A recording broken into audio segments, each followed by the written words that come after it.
चलिए भाई, गुरुवार की सुबह आज है इस महीने का लास्ट थर्सडे। आज है बीएससी के सभी मंथली कॉन्ट्रैक्ट्स की एक्सपायरी का दिन। साथ साथ ध्यान रखिएगा, आज है इस हफ्ते का भी लास्ट ट्रेडिंग सेशन, क्योंकि कल मुहर्रम के चलते भारतीय बाजार शुक्रवार को कामकाज नहीं करेंगे। तो एक लॉन्ग वीकेंड सामने खड़ा है और कह लीजिए एक वीक एंडिंग सेशन आज का है। तो पार्टिसिपेंट्स हो सकता है थोड़े से कॉशियस रहें, अनड्यू रिस्क ना लें, और प्रूडेंट अप्रोच भी यही कहती है कि एग्रेसिवली चेज ना करें भाव को। देखते हैं लेकिन समीकरण बैठते कैसे हैं आज के सेशन के लिए।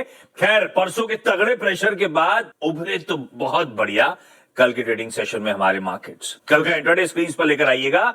शुरुआत पस्त हुई थी 30 पॉइंट दबाव के साथ, और शुरुआती आधे घंटे कह लीजिए हमने थोड़े बहुत हिचकोले खाए। उसके बाद से बढ़िया दोपहर तक तेजी का एक तरफा मूड भारतीय बाजारों में था। दो रीजंस थे, हमारे ग्लोबल पीयर्स स्टेबलाइज हो रहे थे और दूसरा ब्रेंट के भाव गिर रहे थे। और चार्ज को लीड करा था हमारे मार्केट्स के दो अहम पिलर्स ने, बैंक्स और फाइनेंशियल्स, उसमें स्ट्रॉन्ग बाइंग थी, और दूसरी तरफ आईटी जहां पे बढ़िया रिकवरी का ट्रेड प्ले आउट हो रहा था। हाँ, सेशन की समाप्ति होते होते थोड़ा बहुत प्रॉफिट टेकिंग, मतलब कहने के लिए हम 90 तक गए थे, 24,090 तक, 20 के आसपास जाके सेशन की हम समाप्ति करते हुए नजर आए।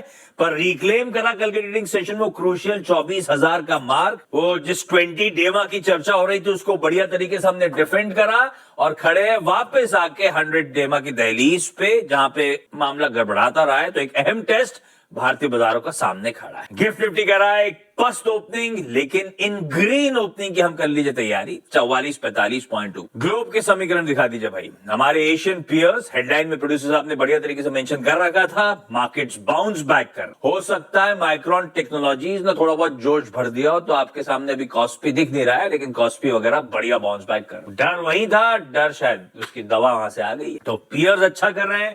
यूएस के कल कामकाज जब बंद हो रहे तो उस समय मिला जुला कामकाज था। डाउ 1/4% नीचे था, नैस्डैक 1/3% ऊपर था। तो क्यूज भी वैसे ही कुछ है, लेकिन और सिमटे वैसे हैं। तो जैसा डाइजेस्ट करके गए थे मोटा मोटी वैसे ही सेशन पहना। पर वो माइक्रोन के आफ्टर आवर्स के स्टॉक मूव्स ने शायद मूड बदल दिया है। नैस्डैक दिखा रहा है कि भाई स्टेबलाइज नहीं, हम तो 1.5% चलने की तैयारी कर रहे हैं आज शाम। तो ये है ग्लोब की समय। अभी समझते हैं ओवरनाइट डेवलपमेंट्स क्या है। पहले जरा वीरू को स्क्रीन पे लेकर आइए।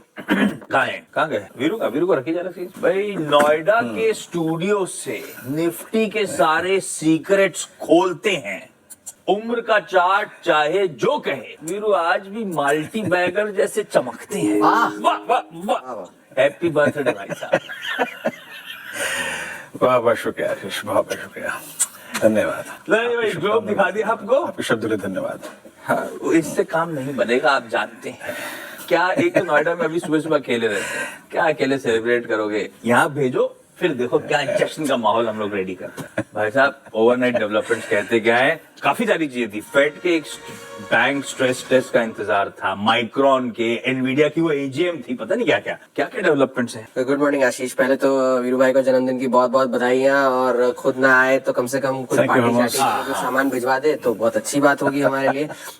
किसी हजरत ने किसी दिन हमारी एक वीडियो पर नीचे लिख दिया था कि ये बंदा जब भी सुबह आता है मनहूस खबरें लेकर आता है। तो आज एक अच्छी खबर से शुरुआत करते हैं। कच्चा तेल सारे जो ईरान के युद्ध के जितने भी गेन्स थे वो सारे के सारे रिवर्स हो चुके हैं। कच्चा तेल आज अपने निचले स्तरों पे है, जो 72-79 है। उन्हीं यही स्तर थे फरवरी 27 को जंग शुरुआत होने से पहले, और $125 की पीक बनाने के बाद अब जाकर के तेल की कीमतों ने अपने सारे के सारे जो ईरान के युद्ध के गेन्स थे वो सभी के सभी रिवर्स कर दिए हैं। तो ये एक अच्छी खबर हमारे बाजारों के लिए। अब माइक्रोन की बात करते हैं। कल हम बात कर भी रहे थे जाते जाते कि माइक्रोन के नतीजे बाजार का सेंटिमेंट सुधारने के लिए काफी अच्छा काम करते हैं, और सही मायनों में अगर तोड़फोड़ नतीजे जिसे कहते हैं वो यही तोड़फोड़ नतीजे माइक्रोन ने कल पेश किए। और आखिरकार बात घूम फिर के यही आ जाती है, आप जो नैरेटिव कर लीजिए, जो मर्जी कर लीजिए, बाजार चलेंगे तो अर्निंग से चलेंगे। और कल यही हुआ। माइक्रोन के शेयर पिछले 12 महीनों में 700% ऊपर है, और फिर भी इस तरह के नतीजे पेश किए उन्होंने।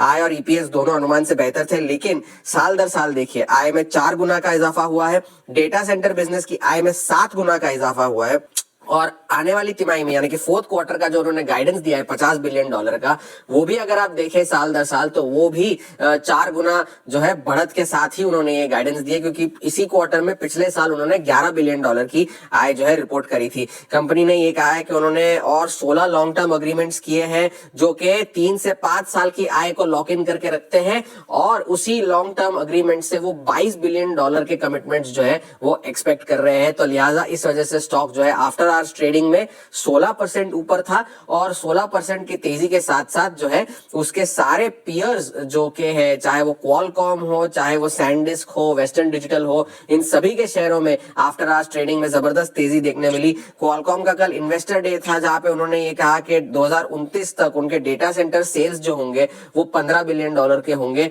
और स्टॉक रेगुलर ट्रेडिंग में नहीं चला, 3% नीचे ही बंद हुआ था, लेकिन माइक्रॉन के नतीजों के बाद जो है 11% की तेजी क्वालकॉम में भी देखने मिली, और सभी जो है ऐसे चिप बनाने वाली जो पीयर कंपनीज थी उन सभी में अच्छी तेजी माइक्रॉन के नतीजों के बाद देखने मिली है। अब तेल पे अगर हम बात कर ही रहे थे तो अब केपलर का जो ऑफिशियल डेटा निकल कर आया है उससे ये कहा गया है कि जब से ये डील साइन हुई है यूएस और ईरान के बीच में, तब से 20 ऑयल टैंकर्स जो है 35 मिलियन बैरल तेल के लेकर के स्ट्रेट ऑफ हॉर्मुज से गुजर चुके हैं। तो सारे के सारे ईरानियन ओरिजिन के नहीं थे, लेकिन जितने भी ऑयल शिपमेंट्स अब तक गुजरे हैं उसकी जो पर डे की तादाद है वो 4.8 मिलियन बैरल्स प्रतिदिन की जो है हो चुकी है, और ईरान के जो ऑयल टैंकर्स है वो अब तक 21 मिलियन तेल के ले जा चुके हैं स्ट्रेट ऑफ हॉर्मुज से। तो उस वजह से प्राइस पैरिटी जो है ब्रेंट में फिर से आ गई है। केपलर का ऑफिशियल डेटा था।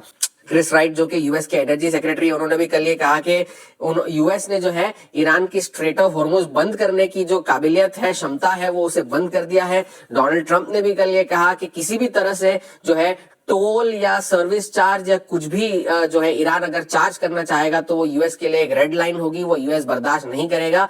और आज ही आईआरजीसी ने फिर से ये चेतावनी जारी की है कि स्ट्रेट ऑफ हॉर्मुज भले ही खुला हो, लेकिन ट्रैफिक जो वहां से गुजरेगा वो हमारे दिए गए रूट से ही गुजरना चाहिए। अगर कोई भी जहाज जो है इसका उल्लंघन करने की कोशिश करेगा तो उस पर प्रॉब्लम। हमारे दिए हुए रूट्स मतलब क्या होता है? तो जो उन्होंने स्पेसिफाई किए होंगे कहाँ, कुछ कुछ जगहों पर उन्होंने अभी भी माइंस बिछा रखी होंगी, माइंस बिछा रखी होंगी उन्होंने, तो वो माइंस जब तक क्लियर ना हो जाए तो हमने जो रूट स्पेसिफाई किया है आप वहां से गुजरिए। और ईरान और ओमान जो है वो आने जो इसका जो फ्यूचर एडमिनिस्ट्रेशन क्या होगा उस पर बातचीत करते रहेंगे आगे चल के। आप स्ट्रेस टेस्ट की बात कर रहे थे तो कल सभी बैंक्स जो है यूएस के वो स्ट्रेस टेस्ट क्लियर कर चुके हैं।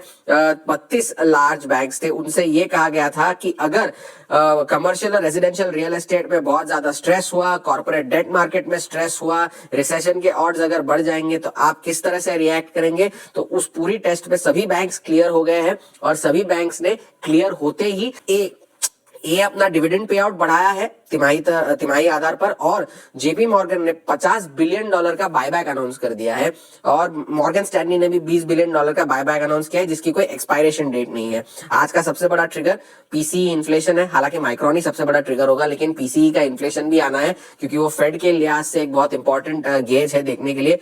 0.3% महीने दर महीने कोर पीसीई बढ़ने के अनुमान है, साल दर साल 3.4% बढ़ने के अनुमान है, जो कि फेड के 2% के लक्ष्य से काफी दूर है।